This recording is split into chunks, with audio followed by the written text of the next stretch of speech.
సర్వాధికారియు మన రక్షకుడునైన యేసుక్రీస్తు వారి నామములో శుభములు కలుగునుగాక.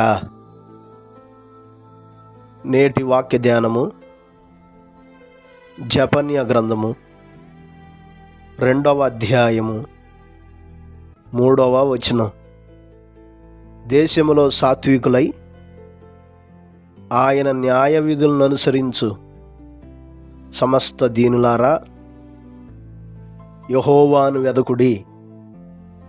మీరు వెదకి వినయము గలవారై నీతిని అనుసరించిన ఎడల ఒకవేళ ఆయన ఉగ్రత దినమున మీరు దాచబడుదురు. ప్రియులారా, తన సేవకుడైన జపన్య ద్వారా ఆనాటి యోధా యెరూషలేము ప్రజలను తన వైపుకు తిరగమని దేవుడు పిలుపునిస్తున్నాడు. ముఖ్యంగా ఉగ్రత దినము రాబోతుంది, దేవుని శిక్షా దినము రాబోతుంది. నేను ఏమీ విడవకుండా సమస్తమును ఊడ్చివేసేదను, భూమి మీద ఎవరునూ లేకుండా మనుష్య జాతిని నిర్మూలం చేసేదను. కనుక సిగ్గుమాలిన జనులారా, కూడిరండి.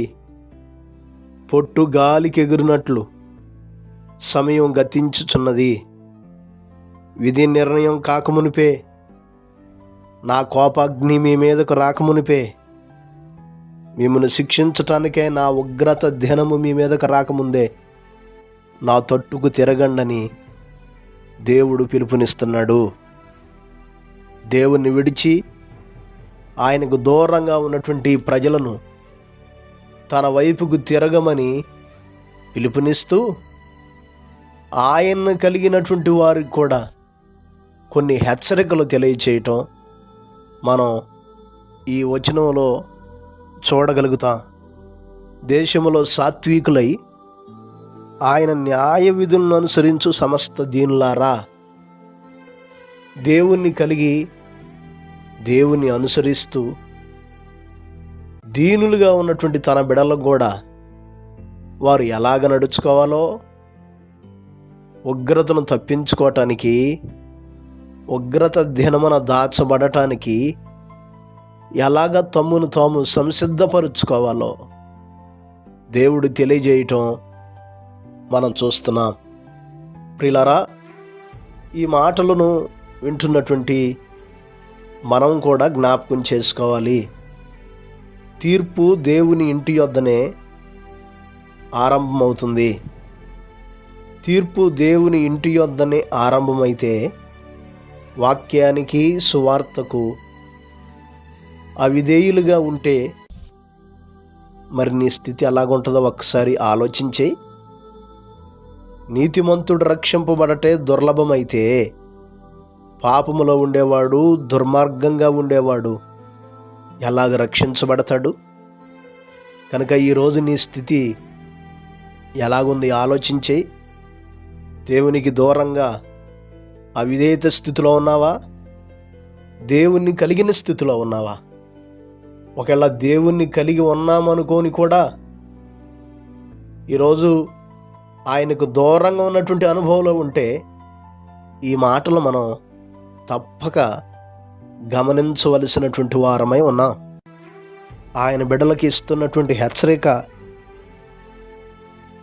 యెహోవాను వెదకుడి అంటున్నాడు. ఆయన న్యాయ విధులను అనుసరించే సమస్త దీనులారా, మీరు దేవునిని వెదకండే అనగా, దేవుని వెదకటం అంటే సమస్తం ఆయనలోనే ఉన్నవని,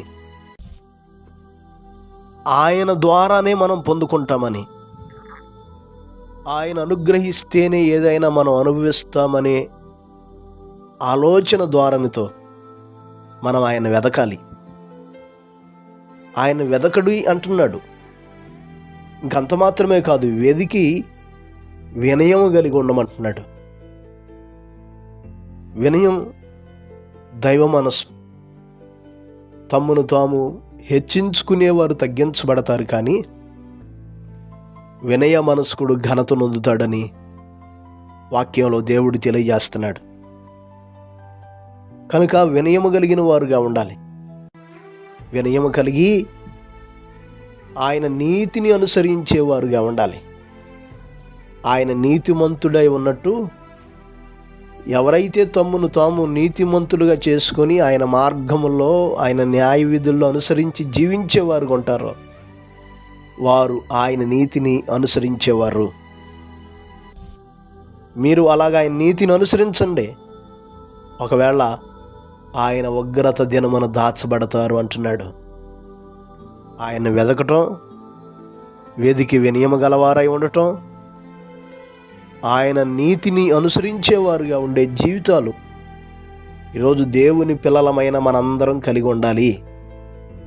ఈ సిద్ధపాటు లేకుండా, ఈ సంసిద్ధత లేకుండా రాబోయే భవిష్యత్ దినాల్లో దేవుని ఉగ్రతను ఎలాగ తప్పించుకుంటున్నావు అనుకుంటున్నావు? కనుక ఆలోచన చేయాలి. దేవునికి దూరంగా ఉన్నవారు, దేవుని కలిగిన వారు సహితం మనందరం మనం ఆలోచించుకోవలసినటువంటి అవసరం ఎంతైనా ఉంది. దేవుని ఉగ్రతను మనం భరించలేం, ఆయన ముందు నిలబడలేం. కనుక ఆయన ఉగ్రతను మనం ఎదుర్కోలేం. ఆయన ఉగ్రత దినాన దాచబడాలంటే ఆయన వెతుకుదాం, వినయము కలిగిన వారు ఉందాం. ఆయన నీతిని, ఆయన న్యాయ విధులను అనుసరిస్తూ దీనులుగా, సాత్వికులుగా మనల్ని మనం సిద్ధపరుచుకుందాం. అట్టి కృపను దేవుడు మనకు దయచేయును గాక. పరిశుద్ధుడైన మా దేవా, గొప్ప కాపరి, అపారమైన మీ ప్రేమను బట్టి మీకు వందనాలు, స్తోత్రాలయ్యా. ఈ ఉదయకాల సమయంలో ఈ మాటలు వీక్షిస్తున్న ప్రతి నీ బిడ్డ కొరకు ప్రార్థిస్తున్నాం. జ్ఞాపకం చేసుకోండి అయ్యా. మీకు దూరంగా ఉన్నవారు మీ వద్దకు రావటానికి, మిమ్మల్ని కలిగిన వారు కూడా అయా మిమ్మల్ని ఎదికి వినయము కలిగి నీతిని అనుసరిస్తూ సాత్వికులుగా, దీనులుగా తమను తాము మీ ఎదుట కనపరుచుకొనగలిగిన జీవితాలను ప్రతి ఒక్కరికి దయచేయండి స్వామి. మీ స్తోత్రాలు నాయన. ఈ రోజంతా మీ సన్నిధిని తోడుగా ఉంచండి. వారి పనుల్లో, వారి కార్యాల్లో మీ కృపలు విస్తరింపచేయండి. క్షేమాన్ని దయచేయండి, విజయాన్ని ఇవ్వండి. మీ నడిపింపును దయచేసి మీ కృపలతో ఆవరింపమని యేసు నామమున అడిగి వేడుకొనుచున్నాము తండ్రి, ఆమేన్. ప్రభు కృప మీకు తోడై ఉండును గాక.